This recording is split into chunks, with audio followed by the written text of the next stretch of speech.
the way yung ginawa nyo palang doon is, ano no, dun sa seismic definition, dinefine nyo palang yung parameters doon, hindi pa kayo gumamit ng kumbaga. Ito yung parameters ng earthquake dito sa may location ng or dito sa may project ko. Pero yung load, hindi nyo pa i-incorporate sa seismic parameters. Okay, para ma-incorporate yung load, okay, so click nyo lang yung ginawa yung seismic parameters, then mag-add kayo. Okay, then ito siya. Punta kayo dito sa reference load.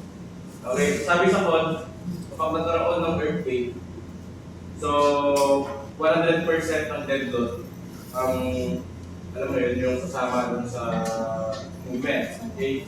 So, kunin natin yung dead load and then yung factor, ibig sabihin niya 1, so ibig sabihin niya 100%. Okay? And then, for the live load naman, since ang idea kapag nagkaroon ng earthquake, okay, so nag-evacuate yung tao, pero hindi lahat. Okay, so that's why, sabi sa code, yung live load natin, 25% lang dapat ay yung yung mortality. Okay? So, yan yung una niyong gagawin. Then, after dyan, before tayo pupunta kasi ng load case details, okay? So, ang next na natin dyan, ito hindi na dapat natin itong gawin, ay gagawin, diba? Kasi nabanggit ko na ito before, na ang wind analysis pagdating sa mga wing frames, hindi na yan critical, except na lang kung open. For example, yung mga tawag dyan, yung mga gym, yung mga parang gym natin. Okay, so pag mga ganyan na open structure, yun, kailangan nyo ng wind analysis. Pero pagdating sa mga ganito, mga enclosed structure, hindi nyo kailangan ng wind analysis dyan. Kasi nga, ang critical dyan will be your, ang tawag dyan, yung seismic, yung sa lateral force. Pero since andito na tayo, turok na lang din, kasi sayang naman, no? So, i-subject na lang din natin, pero hindi ko na gagawin yung parang kay Sir Jude na mamagawa nyo i-solve, ay tama, mamagawa nyo i-solve. Dito, kaya na natin si Stahad na mag-solve ng mga KQ, yan yung KGP natin. Kung baga, gagawin na lang natin dito, i-define natin, and then gamitin na natin agad pagdating natin sa load case details. Okay? So, sa inyo, click ko lang yung field definition, tapos mag-add kayo. Okay, so tatanungin sa inyo yan kung anong wind type definition. Actually, meron tayong tatlong type, no? Okay, so meron tayong windward, leeward, and sideward. So, hindi na first time, diba? Hindi na first time, marinig yun. Okay, so explain ko lang sa inyo. Nagkala ba kayo na, ang tawag dyan? May instruction na kayo sa skills? Hindi pa? Nag-main structure na kayo sa skill, yung frame? So, pero ang gamit nyo kasi doon mostly, ang pinapagawa siya dyan, warehouse, tama? Warehouse mo pinagawa sa inyo? Ano din? Ay, commercial building. Pero nag-build kayo? Hindi na, no? Okay, pero explain ko lang to again, kasi may mga, may mga project na kailangan nyo mag-build analysis, sabi ko nga, yung mga open natin. Okay? So, for example, ano lang natin, no, lagyan natin ng parang yung sa lagay tayo ng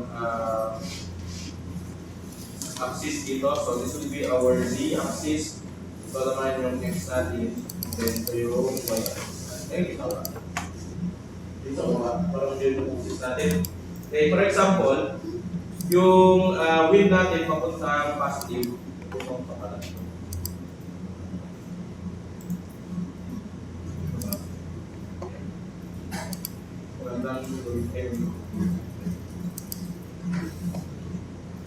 For example, meron tayong wind papunta dito.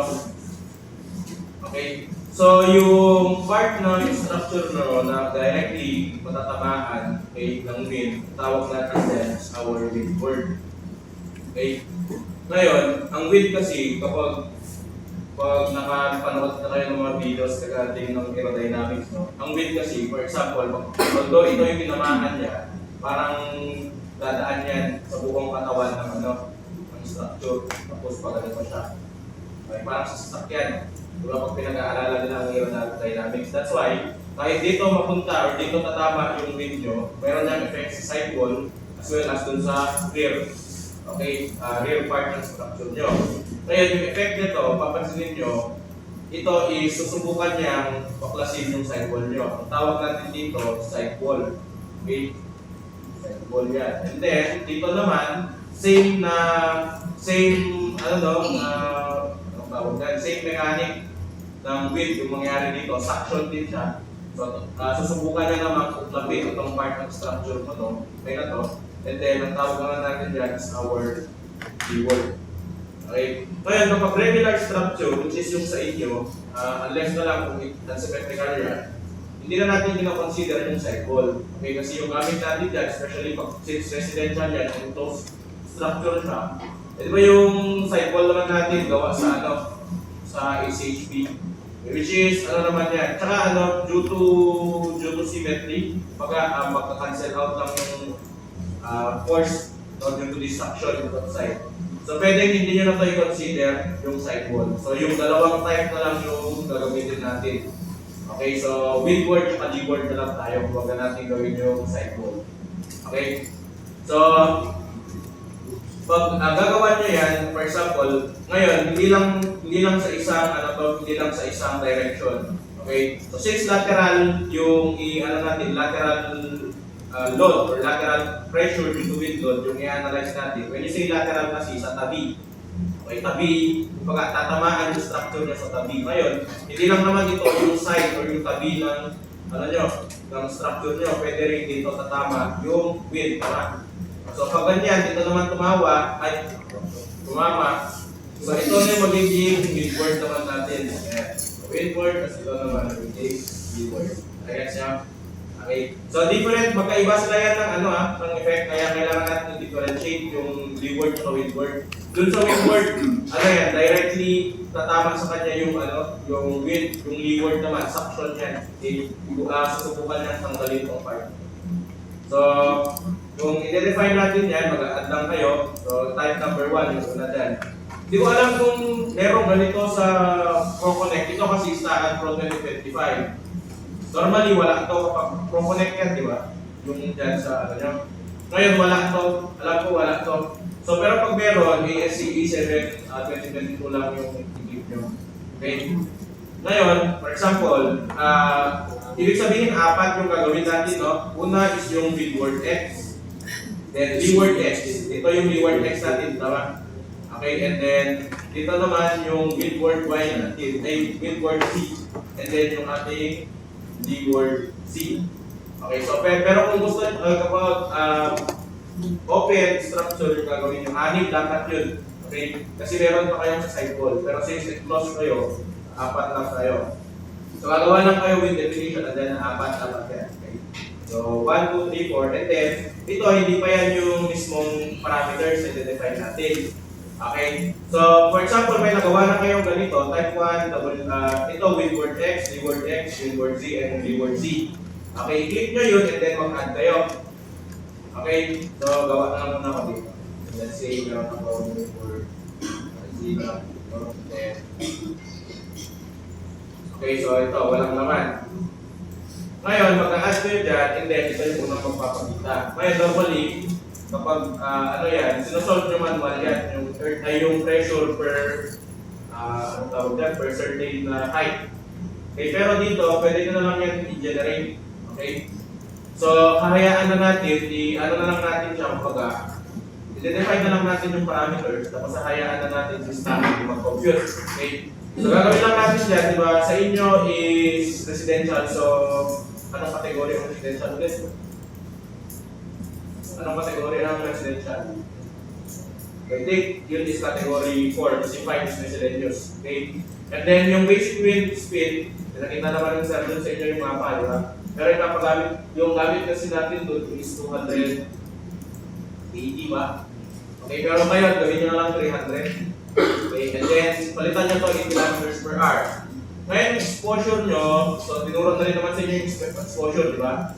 So, i-assume nyo na lang, for example, kapag madaming, di ba? Normally, kapag gagawa ka ng residential, may mga katabing-katabing, bahay din. So, mas likely, exposure din yung, na dyan. And then, apply nyo lang yan. Okay, click nyo lang yung apply. And then after nyo i-apply yan, dito na lang dito. After nyo i-apply, pupunta naman kayo sa main building data.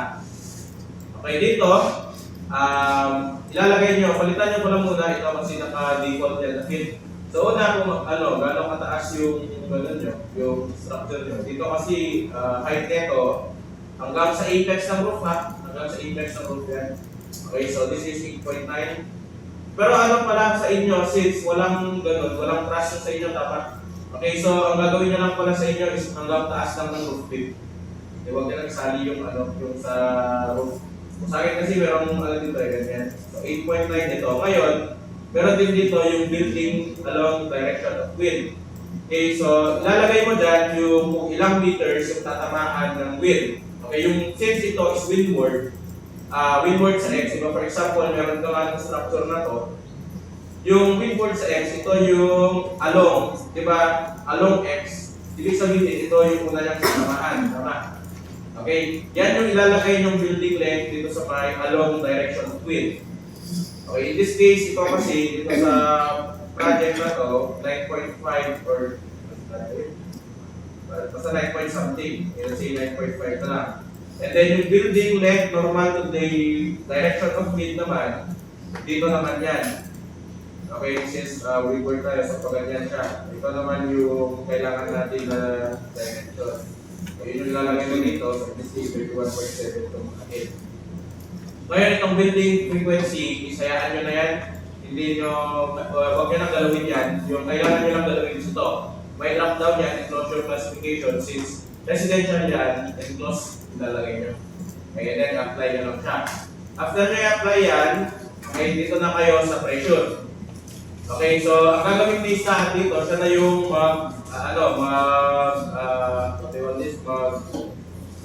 compute okay, ng pressure per meter. I think per meter to yung ginagawa ni Stan dito.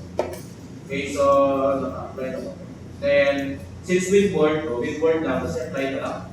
Then makikita mo na yan dito. Okay, so ito yung height at 0, 1.838. Okay, kumbaga, ano ba? Sir, tulungan yung palagi gumagamit ko. Master niya na po. So, wait lang. Parang kumbaga, kung ito sana yung structure mo, ano siya? Yan yung pressure per level. Okay, so in this case, so 0 tas at height 4.572, ito yung pressure. Parang ganun. And then, nag-increase yan up until 8.9. So, at 8.9 meters, which is, di ba, yan yung pinakamataas na doon part ng yung structure kasi yung height na nilagay ko na 8.9, di ba? So, ito yung pressure. 2.11 kilopascal. Okay? And then, pagka compute nyo na dyan, i-add nyo lang siya. Ngayon, ganun din gagawin nyo sa leeward. For example, gagawa ako ng leeward. Ngayon, pinagkaiba lang naman yan. Yan ang palitan ko lang. Leeward, let's say leeward X. Ngayon, pinagkaiba lang naman yan dun sa windward. Same pa rin yung gagawin nyo dito. Yung ilalagay nyo dito is parang yung sa windward nyo lang din. Okay, so, category 4, 300 kilometers per hour. Then, ito, apply, scalability data, yung total height. So, tandaan nyo yung leeward papuntang positive X. So, ibig sabihin yung normal or yung dimension nyo na along the direction of the wind, ito pa rin siya. Yung maliit pa rin dito.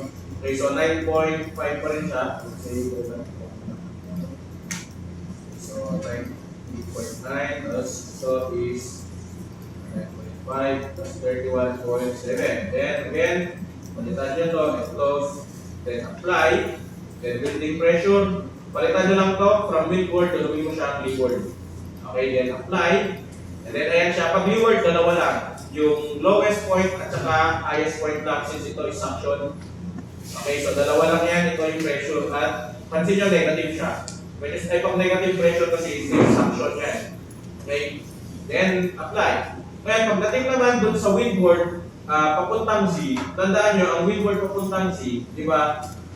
Kung ito yung structure nyo, ano ba i-erase ko ng isa?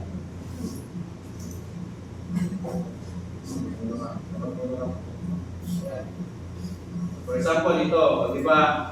Pag windward papuntang Z, dito natatama.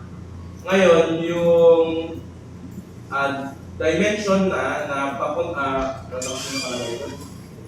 for example, mag-add tayo dito ng windward Z. Okay, ano ko?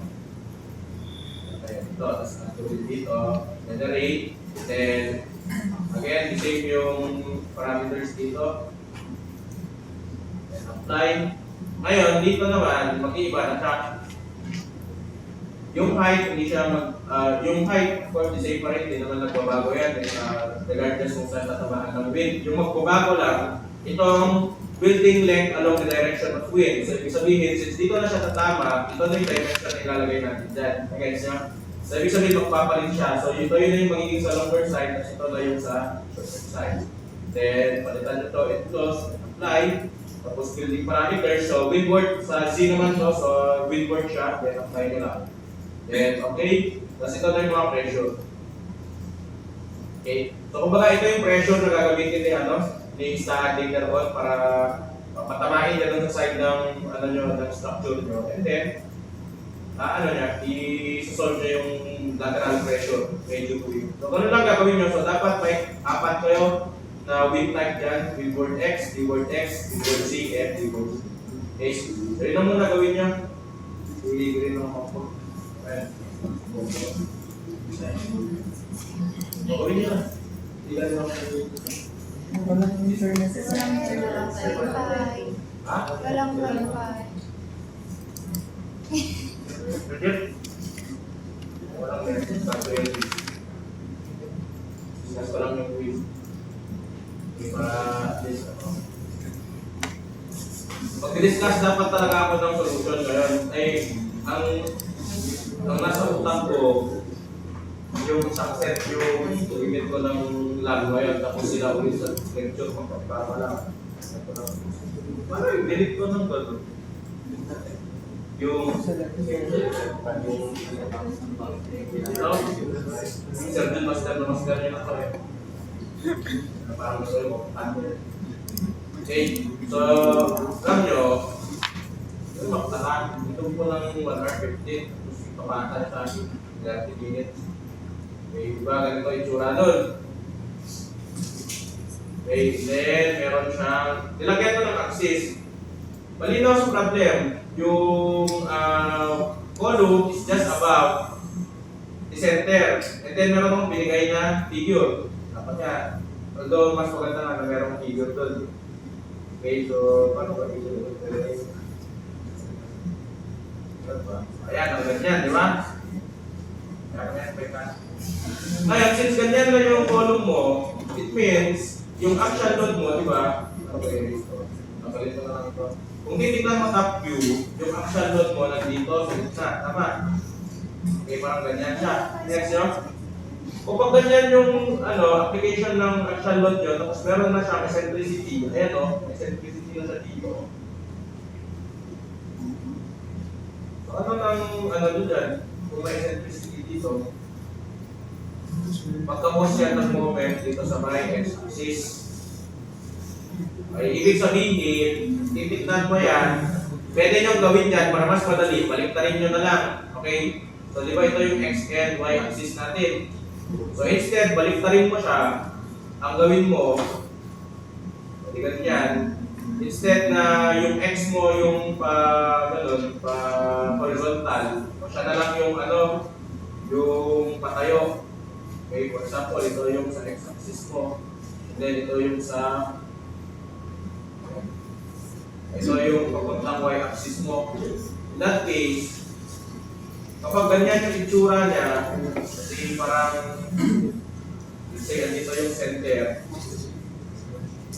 Tawagin nga parang pagtapos mo yung center. Eh, yung column natin, parang paganyan siya. kailangan i-select kung gusto, kung ano, gamit ito. Yan, example. Pati kung yan. Pati parang ganyan na ha, kapag binaliktad nyo. Okay, meaning, yung moment mo na is dito about this, about this axis na. Okay, so ito na yung moment. But in that case, pwede nyo ng, pwede nyo ng,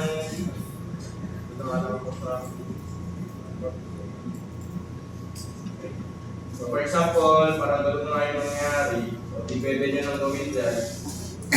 Kid pa din. Okay, ganyan na ka. Ngayon, since yung column mo is nandito sa bandang right side, so action load mo dito,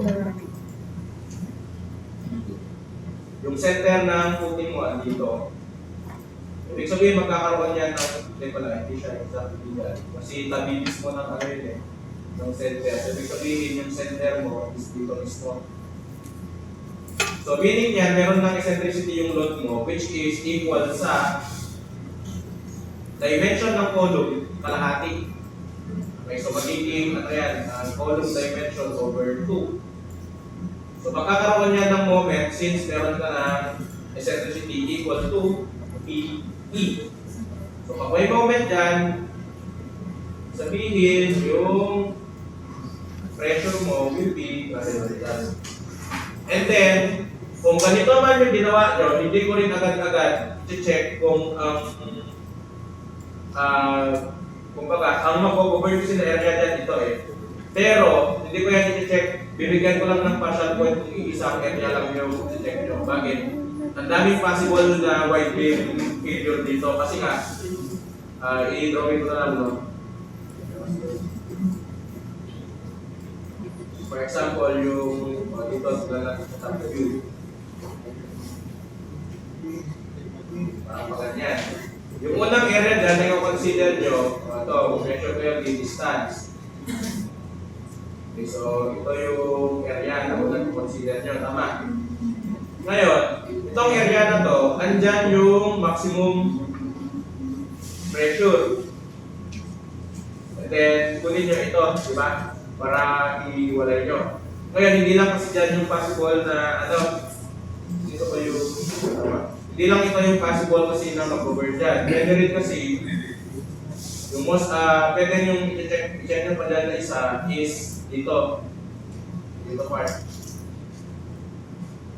Okay, pwede ito yan. So, dapat chinek nyo yung dalawa. Kahit pag itong nasa side, kasi itong nasa side, kung titignan nyo, baga, dito yung pressure niya, kasi Q2 and Q3, na-follow nyo? Okay, ibig sabihin, relative na mas maliit yung pressure dito sa side na to, as well as mas maliit yung area niya. So, ngayon, yung dalawang possible dyan is either ito, yung mapunta dito, itong binilugan na to, and then itong nasa taas. Okay? So, ganun siya. Kunin nyo lang yung video din, which is wala kang nakuha sa inyo. Ito ko lahat. Pare-parehas pa rin yung uniform distributed. So, malit na yun. Okay, doon naman sa number 2, sobrang galit lang din doon. Analysis yun. Okay. So, una nyo gawin doon, kunin nyo yung A. Since, ang gagawin nyo doon, kumbaga, may gusto rin kasi din, yung retrofitting ng puting. Okay, so, kumbaga, from the original design na, di ba may original design doon? Tapos may 30. Ngayon, titignan mo kung adequate pa rin siya na magbuhat doon sa bago niyang load. Tama, may bagong binigay na load doon. So, ang gusto mo munang kuhanin is kung gaano kalakas yung footing mo, yung existing footing. Which is, when you say gaano kalakas yung structure, di ba? Yan is design strength. Tama? Okay, meaning, pwede mong kuha, ay kailangan mo munang kuhanin yung A. So, 0.85, prime C, yung AB, and then meron kang AS. Kasi given to 30-20 mm bars. And then, mating FYM is always material, di ba? So, pag makuha mo yung A, kaya pag nakuha mo na yung A, you can already get the design strength TMM. Okay? So, it's just P. Ngayon, huwag mo nang ganun, huwag mo nang gamitin ng C. Is meron kang AS, wala, AS, FY, D minus A over 2. Okay? Ayan. Yung makuha mo dito, design strength, yan yung lakas ng section mo. Okay? Ngayon, paano ko malalaman kung adequate siya? Of course, since moment ito, kailangan ko din malaman yung moment na in-induce nung force. Tama? So, ang gagawin mo doon, kuhanin mo yung critical moment. Okay, so for example, nasa gitna naman na yung column doon. Okay, so let's say, andito yung column mo. Square din yun, di ba?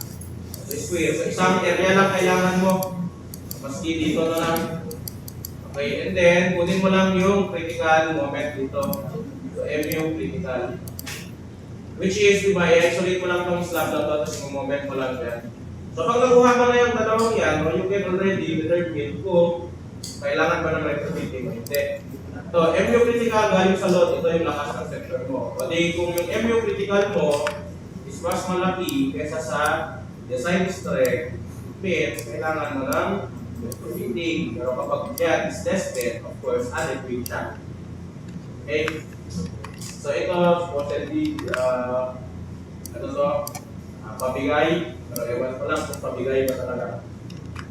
Okay, pero kaya ko sinecheck yung mga early nagpasa, sayo pa lang, kaya ko sinecheck agad-agad yung pressure diagram ng number 1. So nakita kong rectangular palit. O sa mesoidal. May nakakuha. How about number 2? Baka naman may nakakuha dyan. Hindi wala. Wala nang mainit. Na-open din naman na. Wala. Pwede lang pa offline? Pwede lang, diba? Ha? Ayun, pwede naman pa offline. Diba? Wala pa